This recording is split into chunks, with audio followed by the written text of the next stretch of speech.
Friends, welcome back to my channel Devansh YouTube channel. ఏంటి చూపిస్తుంది అనుకుంటున్నారా?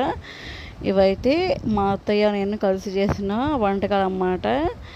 అయితే ఇవి దేనికోసం చేసామంటే మా చుట్టాలమ్మాయి పుష్పవతి అయింది, తన దగ్గర తీసుకోవడానికి వంటకాన్ని చేసాము. బంగాళదుంప నిమ్మకాయ పులిహోర పప్పు, ఇది వచ్చేసేమో గుత్తొంకాయ అనమాట, గుత్తొంకాయ కర్రీ. ఇది వచ్చేసేమో అన్ని కూరగాయలు వేసిన సాంబార్ అన్నమాట, మునక్కాయ సాంబారు. ఇది వచ్చేసేమో పరవాన్నం ఒక పెద్ద గిన్నెకి చేసామన్నమాట. ఇవి వచ్చేసేమో తర్వాత గారెలు కూడా చాలా ఎమ్మిగా వచ్చాయి. ఇవైతే నేను చేసాను. తర్వాత ఏమో మునక్కాయ పచ్చడి. ఇంకా నేనైతే ఇవన్నీ చేసిన తర్వాత ఫంక్షన్ అయితే మార్నింగ్ అన్నమాట, పొద్దున పూట. నేనైతే స్నానం చేసి ఇలా సింపుల్గా శారీ అయితే కట్టేసుకున్నాను. సింపుల్గా నేనైతే రెడీ అయిపోయాను. ఇంకా బాబుని తీసుకుని స్టార్ట్ అయిపోయాము. ఇంకా ఆడికి వెళ్ళేసి ఇంకా ఉలకల కాసేపు కూర్చొని ఇంకా ఇంటికి వచ్చేసాము.